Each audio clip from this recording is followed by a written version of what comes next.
नमस्कार दोस्तों, चलिए सीधे मुद्दे पर आते हैं। आज के इस एक्सप्लेनर में हम एक ऐसी मिस्ट्री को डिकोड करने वाले हैं जो डायरेक्ट हमारी और देश की जेब से जुड़ी है। देखिए, हाल ही में देश की टॉप लीडरशिप और प्राइम मिनिस्टर की तरफ से एक एडवाइस आई थी कि तेल बचाओ और अननेसेसरीली ज्यादा सोना मत खरीदो। अब सुनने में ये एक आम पर्सनल फाइनेंस की टिप लगती है, राइट?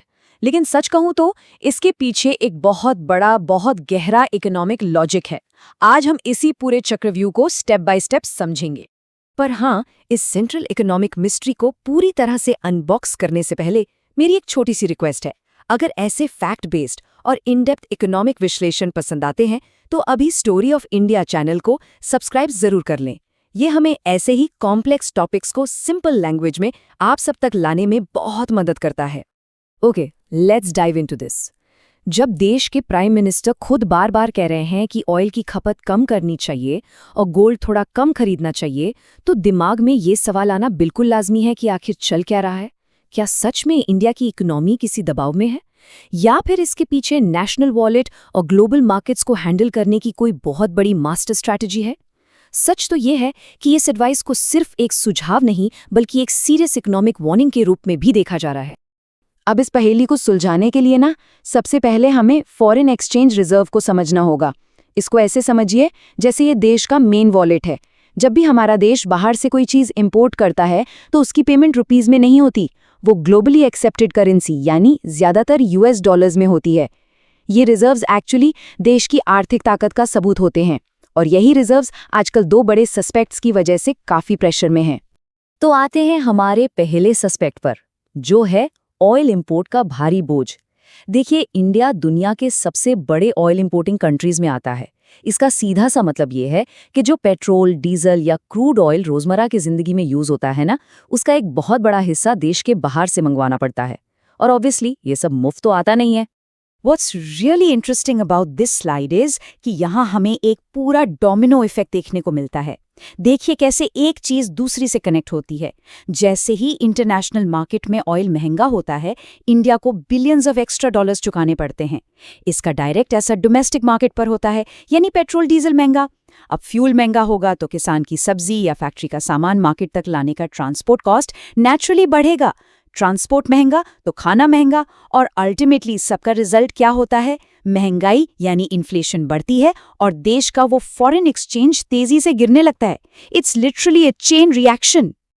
और एग्जैक्टली इसी मैसिव इंपोर्ट बर्डन की वजह से ये समझ आता है कि अथॉरिटीज बार बार एनर्जी सेविंग हैबिट्स पर इतना जोर क्यों देती हैं। चाहे फ्यूल वेस्टेज कम करना हो, या इलेक्ट्रिक व्हीकल्स की तरफ शिफ्ट होना, या पब्लिक ट्रांसपोर्ट का ज्यादा यूज करना, ये सीरियसली कोई रैंडम सजेशंस नहीं है। ये एक्चुअली एक बहुत ही लॉजिकल मैक्रो इकोनॉमिक कदम है ताकि देश का कीमती पैसा और फॉरेन एक्सचेंज बाहर जाने से रोका जा सके। ओके, अब शिफ्ट करते हैं हमारे दूसरे बड़े सस्पेक्ट पर, द गोल्डन ऑब्सेशन यानी सोने का जुनून। अब देखिए, ये थोड़ा सेंसिटिव टॉपिक है क्योंकि हमारे यहाँ गोल्ड का कनेक्शन सिर्फ इन्वेस्टमेंट से नहीं है।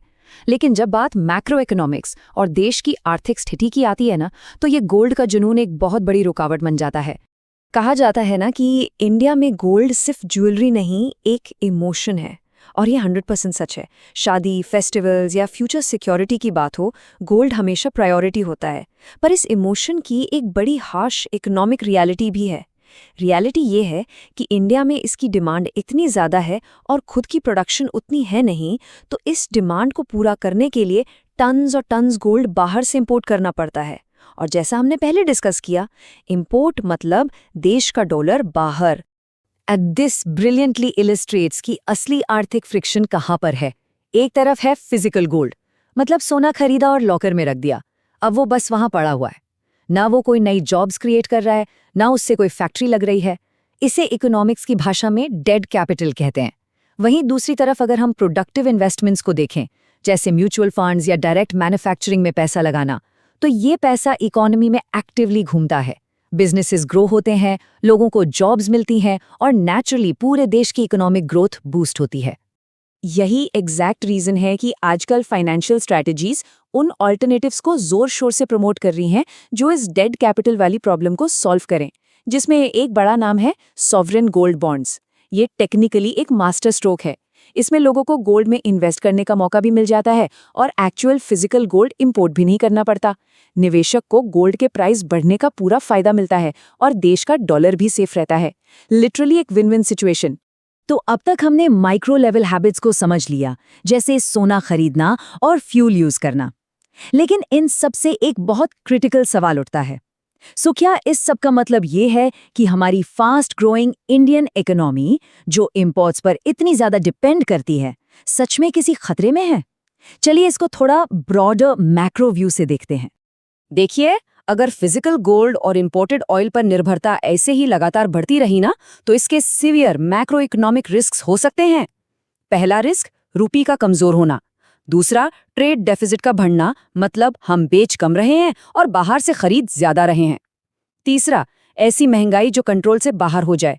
और सबसे बड़ा रिस्क, ग्लोबल वॉर्स और क्राइसिस, क्योंकि जब दुनिया में कहीं भी टेंशन होती है, ऑयल के दाम आसमान छूते हैं और हमारी इकोनॉमी सीधे निशाने पर आ जाती है।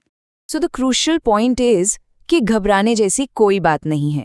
ये जो रीसेंट स्पीचेस और एडवाइस दी गई हैं, ये किसी पैनिक रिएक्शन का हिस्सा नहीं है, बल्कि ये एक massive long term national strategy का एक हिस्सा है। एक ऐसी स्ट्रैटेजी जिसका मेन एम देश को इन्हीं ग्लोबल वल्नरेबिलिटीज से पूरी तरह इंसुलेट करना, यानी आने वाले वक्त के लिए सुरक्षित करना है। फ्यूचर को ध्यान में रखते हुए गवर्नमेंट ने एक्चुअली कुछ बहुत सॉलिड पिलर्स तैयार किए हैं, जैसे सोलर एनर्जी पर फोकस ताकि बाहर के कोयले और फ्यूल पर निर्भरता घटे, इलेक्ट्रिक व्हीकल्स का पुश जिससे पेट्रोल का इंपोर्ट बिल कम हो, मेक इन इंडिया और डोमेस्टिक मैन्युफैक्चरिंग ताकि हम रेडीमेड सामान पर डिपेंड ना रहें, और ऑफ कोर्स हमारी डिजिटल इकोनॉमी। ये सभी कदम स्पेशली डिजाइन किए गए हैं ताकि फॉरेन इंपोर्ट्स की डिपेंडेंसी को स्ट्रेटेजिकली खत्म किया जा सके। अपने इस पूरे एक्सप्लेनर को कंक्लूड करते हुए हमें इस फाइनेंशियल बैलेंस को ठीक से समझना जरूरी है। हाँ, गोल्ड बिल्कुल सेफ है, लेकिन अगर देश की टोटल सेविंग्स का एक बहुत बड़ा हिस्सा सिर्फ फिजिकल गोल्ड में जाकर ब्लॉक हो जाए, तो मार्केट में पैसे का घूमना रुक जाता है। एक ठोस बढ़ती हुई इकोनॉमी के लिए एक्टिव इन्वेस्टमेंट्स का होना एब्सोल्युटली क्रूशियल है। पैसे का एक्टिव सर्कुलेशन ही बिजनेसेस को चलाता है, जॉब्स देता है और देश को आगे बढ़ाता है। और इसी थॉट के साथ हम इस विश्लेषण के आखिरी पड़ाव पर हैं। अब जब इस सबके पीछे की पूरी मैक्रो इकोनॉमिक्स बिल्कुल क्लियर हो चुकी है, तो एक बड़ा सवाल पीछे रह जाता है। क्या देश की इकोनॉमिक हेल्थ को स्ट्रांग रखने के लिए इंडिया को अपने ऑयल और गोल्ड इंपोर्ट्स सच में ड्रास्टिकली कम कर देने चाहिए, या फिर पर्सनल फाइनेंस और आज़ादी ज़्यादा ज़रूरी है? इस बैलेंस के बारे में सोचिए और अपने विचार कमेंट्स में ज़रूर शेयर कीजिए। आज के इस एक्सप्लेनर में साथ जुड़ने के लिए बहुत शुक्रिया। स्टोरी ऑफ इंडिया को सब्सक्राइब करना